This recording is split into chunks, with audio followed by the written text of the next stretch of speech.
Yo, what's up, yo? My name is PJ. I'm from Cebu, Bisaya, Cubao. Welcome to my YouTube channel. Yan. So for today, guys, it's another episode of our How to Vlog series. And for today, pag-usapan naman natin is how to add yung end screen, yung cards, and yung playlist. So mahalaga to, guys. Most of the YouTubers hindi to masyadong minamind, but definitely yung mga tools na ganito will help you increase your watch hours and yon to attract more subscribers. Yon. By the way, sa mga hindi pa nakakapag-subscribe dyan, subscribe kayo, guys. And yon, pakihit na din ng like button and of course yung notification bell so that you will be updated every time mag-upload ako ng mga bagong videos. So madami tayong mga videos about mga how to vlog series, tsaka yung mga money making and online mga tutorials, lahat yon. So yan, simulan na natin, guys, kung paano mag-add ng end screen, cards, and playlist. So napakadali lang, guys. So eyes on the screen. So papakita ko sa inyo yung steps kung paano. So basically, mag-login lang kayo sa YouTube ninyo, guys, and then pupunta tayo dito sa YouTube Studio. So, yon, i-click nyo yung YouTube Studio. So, eto. And then, yon, lalabas yung dito sa left side. I-click nyo yung videos. Eto, videos. Yon. So, yon. Basically, yung end screen kasi, guys, yung end screen, very important to because you are encouraging your viewers na pwede kayong mag-add ng mga elements kasi. So, papakita ko mamaya sa inyo kung paano pwede nyong i-entice sila kumbaga manood ng mga more videos or mag-subscribe or pwede nyo din silang encourage na mag-visit sa inyong, for example, may store kayo, online store, pwede nyong ilagay doon sa end screen. And yung end screen, guys, ito yung last 20 seconds ng video ninyo. So, yun. Pwede nyong ilagay doon yung mga elements na nabanggit ko kanina. So, napakadali lang, guys. Basically, pipili lang kayo ng video nyo kung saan nyo gusto i-add yung end screen. So, dito tayo, guys. For example, ito yung latest video ko, yung KineMaster Tutorial Tagalog, di ba? So, sa mga hindi pa nakakapanood ng KineMaster ko, you should watch it, di ba? So, ito. So, yun. I-click na to, guys, yung edit. And then, ito na. So, dito sa right side, lower right side, guys, puntahan nyo, may nakalagay dito na end screen. Dito, yun. As you can see, ito, end screen. So, pwede nyong i-edit yan, guys. So, ang suggestion ko, guys, if gusto nyo, yung iba kasi yung ginagawa ngayon sa pag-add ng end screen, ina-add nila dun sa video nila. May tinatawag sila yung outro video. So, yun, may mga template doon, guys. Pwede nyo i-search sa Google or maggamit kayo ng Canva. Pwede din. So, yun. Ang key lang nun, guys, is ito. Ito, i-press nyo to. I-edit nyo yung end screen. So, yun. So, basically, ito yung video ko, guys. May template kasi ako, guys, na yung pagkatapos ng video ko, yung last 20 seconds, may template na ganito. As you can see, itong thanks for watching, diba? Drop a like if you enjoyed. So, ito, basically, lahat ng video ko, guys, linalagyan ko nito, it's like an end credits, diba? Or end screen, kumbaga, diba? So, ito, may option kayo, guys, so ano yung look, kumbaga, kung ano yung gusto nyong ilagay na elements. Kumbaga, ito yung mga template din from latest video, pwede nyong i-import, kumbaga. Or ito, pwede nyong, ito yung look na gusto ninyo, diba? So, basically, pwede lang kayo mag-import from mga videos nyo before. Pwede nyo i-import kung ano yung gusto nyo ilagay. But pwede din na kayo na mismo yung maglagay ng mga elements na gusto ninyo. So, basically, yung suggestion ko, guys, yung ilalagay natin is yung subscribe button. Ito talaga yung pinaka-importante, guys, because yun nga, gusto natin i-encourage or i-invite yung mga viewers natin na mag-subscribe sa ating channel for more, di ba? For more videos. Yan. So, basically, ito, guys, i-click nyo to. Ito, add element. And then, etong subscribe button. Ito yung pinaka dapat talaga na ilalagay natin na element. So, yun. As you can see dito sa taas, pwede nyo siyang i-drag. Pwede nyo ilagay dito sa template na kagaya ng akin. Or kahit wala kayong template, guys, pwede nyo namang ilagay sa video ninyo. Kahit yung sa last 20 seconds ng video ninyo, pwede nyo ilagay itong mga elements na ito sa end screen, di ba? So, yun. Basically, yun. Ganun lang, guys. I-click nyo. Okay na to. Yung subscribe button. Tapos, lalagay pa tayo ng ano, guys. Actually, you can add up to 4 elements, kumbaga. So, mag-add pa tayo, guys. Pwede tayo mag-add ng video. So, yung suggestion ko dito, guys, yung sa video naman, yung mahalaga dito is yung ilalagay natin. Itong, pwede kasi kayong magpili ng it's either yung specific na video, ganon, or yung best for viewer. Ito talaga yung pinaka-suggested, guys. Itong best for viewer. Because si YouTube na mismo yung pipili ng video na sa tingin niya na suitable doon sa viewer na nanood sa inyo, di ba? So, if mahilig siya, for example, ng travel, so most likely, isasuggest niya yung mga videos nyo patungkol doon sa travel. So, yan. So, ito, i-click nyo lang to guys, best for viewer. So, yan, pwede nyo na itong i-drag kung saan nyo gusto ilagay. So, basically, pwede nyo ilagay dito sa gitna. Yun, or pwede nyo ilagay dito sa taas, and pwede pa kayo mag-add kung baga ng iba pang elements, di ba? So, yun yung example nan guys, and pwede kayo mag-add din ng playlist, di ba? So, ganon, dun pa din kayo guys, dito, add element, pwede kayo maglagay ng playlist. For example, di ba? Playlist, for example, pwede kayong, itong mga how to vlog series ko, pwede nyo ilagay dyan. Yun, so yun. Pwede pa kayo mag-add so may tatlong elements na tayo guys, di ba? So, pwede pa kayo mag-add ng one more element. So, yun, mina-maximize ko talaga yung mga elements na ito, because ito, by the way guys, ito mag-a-appear to dun sa end, and clickable kasi itong mga elements na to guys. So pag click ng audience niyo, yun, mapupunta sila sa video na ito, or mapupunta sila sa subscribe button ninyo. So yun yung nakaganda dito guys, and yun nga, i-add natin yung playlist, for example dito. Yun nga, na-add na natin yung how to vlog playlist, pwede nyong i-drag dyan guys. Actually, yung lahat ng space niyan, pwede nyong ilagay as long as within nasa loob siya nung allowable, kumbaga pwede nyong i-drag, ganon. So, mas maganda kasi if may template kasi kayo guys, so that doon nyo na lang kung saan siya kasya, kumbaga may boxes na siya, may mga ganon na template guys, may boxes na, so doon nyo ilalagay yung suggested videos, best for viewer, ganon, yung playlist niyo. And then, lastly guys, I suggest na mag-add din kayo. For example guys, may mga website kayo or online store, actually pwede nyo ilagay dito. Pwede kayong mag-link dito, di ba? So, yun. Yung mga allowed lang, ito, i-accept natin. So, basically, yung mga allowed na website ng YouTube, pwede nyo ilagay. For example, may website kayo. For example lang to guys, may website tayo, pjong.com. Diba? So, maglalagay naman siya if eligible or hindi yung website ninyo.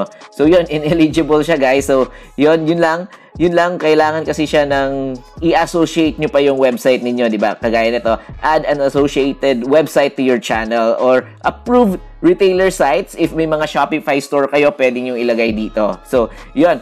Basically, hindi na lang natin ilalagyan because hindi ko pa na-associate yung website na ito. So, later na lang yun. So, yun. Basically, yun, ito yung end screen natin, di ba guys? So, yun, may best for viewer tayo na video, YouTube, how to vlog, yung playlist, and of course, yung subscribe button. So, isa-save natin yan, guys. Pwede yung save natin and i-play natin so that you will have an idea kung saan siya lalagay. So, basically, yun, towards the end of your video, ito na yung end screen ninyo, diba? As you can see. And yun, i-save natin. So, yun. Ganun lang kadali. So, may end screen na kayo, di ba? So, yun. Very important yun, guys, di ba? As you can see, yung iba, yung latest ngayon na mga end screen na nakita ko, guys, is yung video pa din. Video, yung may mga nagsasabi na, click here, di ba? Yun. Click here. Subscribe here. Yun, mismo. For more latest videos, click here. And, of course, subscribe here, di ba? Yung mga ganun, guys. So, yun, yung hand nila, yung fingers nila, kung saan naka-point, I mean, doon nyo ilalagay yung videos niyo or yung subscribe button ninyo. So, yun. There are many ways talaga, guys. Dito madaming pakulo. So, kayo nang bahala, kumbaga, di ba? So, yun lang yung basic, guys, ng end screen. And yung cards naman, guys. Ano yung purpose ng cards? Basically, pwede nyo ilagay to kahit saan part ng video ninyo. It could be may reference kayo sa old ninyo na video or may reference kayo dun sa ibang video na channel, gano'n. So, pwede nyong ilagyan ng card so that yun, pwedeng i-click din to ng inyong viewers so that doon mapupunta sila, kumbaga, doon sa video na yon, playlist, channel, or link, di ba? For example, guys, part ng video ninyo, may nabanggit kayo na, for example, in my previous video, di ba, gano'n. For example, gano'n yung sinabi nyo, you can click above the card, di ba? So, you can go to the, yung previous video nga na nabanggit ninyo. So, ito, for example, dito, pipili kasi kayo, guys, kung saang specific part ng video ninyo gusto nyo ilagay. So, mapupunta siya dito sa upper right part ng inyong video. So, doon siya lalabas. So, yun. Mag-example tayo, guys. For example lang, dito, for example, may nabanggit tayo na reference dito na yung kung paano gumawa, for example, ng introduction na video. So, yun. Pwede nyo i-click, lagyan dito. First is, yun, i-direct nyo yung arrow kung saan saang time, kumbaga, anong time nung video nyo gusto ilagay yung card, kumbaga. So, and then, dito, i-click nyo lang itong plus sign. So, yun. So, yun, pipili na kayo ng video, for example, video reference. For example, ito na lang, lalagay nyo doon. Yun. So, yun, mag-appear siya dito sa upper right at this time, di ba? 4 minutes and 17 seconds, a-appear siya sa upper right, kagaya nito, suggested video, magkano ang kita ng small YouTuber. So, basically, at 4 minute, yon a-appear yan sa upper right, and then yon mawawala din naman siya in mga, I think, 2 seconds or 3 seconds. So, basically, magpa-pop lang siya quickly, yung mga cards. So, very important din itong mga cards na to, guys. Yun nga, it's like, yun, ini-encourage pa din ninyo sila na mag-watch ng other videos ninyo, di ba? So, for example, ito nga, sa gustong malaman kung magkano ang kinikita ng small YouTuber, you can click the card above this video, yon. So, yun, ipopoint nyo yung finger ninyo kung saan yung card, di ba? Sa taas, yon.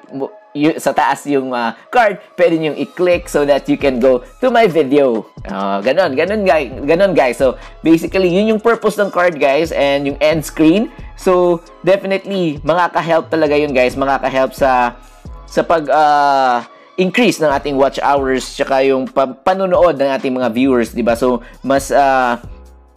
mas madaming opportunities na manood sila ng inyong video, di ba? Because sinasuggest nyo nga na click yung button, subscribe, ganon.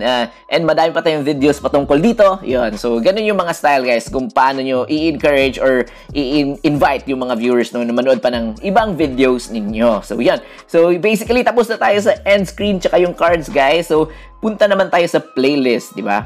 So, very important din, guys, yung playlist because it will help. It will help yun nga, yung pag-increase ng watch hours ninyo because yung iba kasi actually nanonood sila ng mga videos sa playlist. Kumbaga, yung playlist mismo yung piniplay nila. For example, may playlist kayo ng mga mukbang na food mukbang, di ba? So, yun, lahat ng videos nyo related sa food mukbang, they will watch it, kumbaga. So, yun. So, basically, guys, balik tayo dito sa yung YouTube Studio. Tapos, dito sa playlist, actually, pwede kayong gumawa ng playlist. Ito, i-click nyo to dito, playlist. So, pwede kayong mag-add new playlist. So, basically, gawa kayo ng playlist nyo, guys.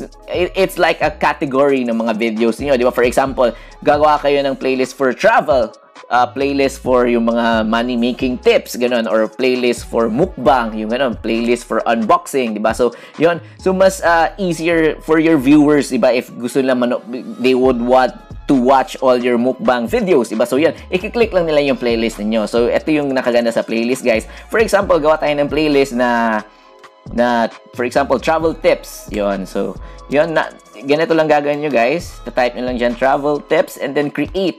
So, automatically, magka-create na yung travel tips ninyo na playlist, and then, pwede nyo i-edit. Pwede kayong mag-add ng videos, or pwede kayong mag-add ng description, diba? This playlist contains, for example, this contains all my travel tips. Ganun. For example, and then, it's like itong tatlong button, guys. Ito, i-click nyo to add yung mga videos. Ito, add videos. So, yan. Magsaselect na kayo ngayon kung ano yung mga videos, YouTube videos inyo na gusto nyo i-add. For example, ito, your YouTube video. So, yan. I-click lang din nyo, guys. So, i-browse nyo kung ano yung mga videos na gusto nyo i-add. For example, ito. Tapos, ito, i-add ko din yan. Yun, i-add ko din to. So, basically, gano'n na. I-click lang ninyo. And then, ito, add videos na. So, basically, yon, automatically,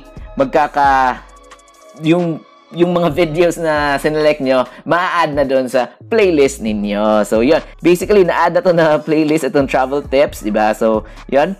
So, mahalaga din to, guys, because yung iba nga, mas ipupush din ni YouTube, yung YouTube algorithm, di ba? If kita niya may playlist kayo, pwedeng i-push niya yung videos nyo, mas ipupush niya yung videos ninyo, di ba? So, ito, basically, ito yung mga playlist ko, guys. Mga how-to vlog series, ito, masterclass, tutorials, earn money in mobile apps, di ba? Marketing for beginners, WordPress for beginners, online business for Pinoys, online jobs. So, may na mga negosyo tips din ako. Yon. So, mga food and drinks recipe, di ba? Health news.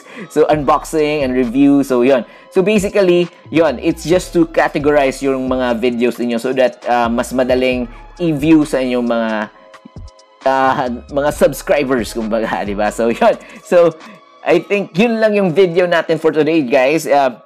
Just very quick. It is important kasi to na malaman niyo yung mga tools na pwede yung i-add on sa video ninyo so that mag-i-increase yung watch hours ninyo, mas madami yung magsasubscribe sa channel niyo until such time na ma-monetize na yung channel natin. So yun lang yung video natin for today, guys. If may mga tanong kayo tungkol anything about how to vlog or anything lang, guys, hi, hello, comment down below and sasagutin ko lahat ng mga comments niyo. And yun, thank you very much and I'll see you again next time.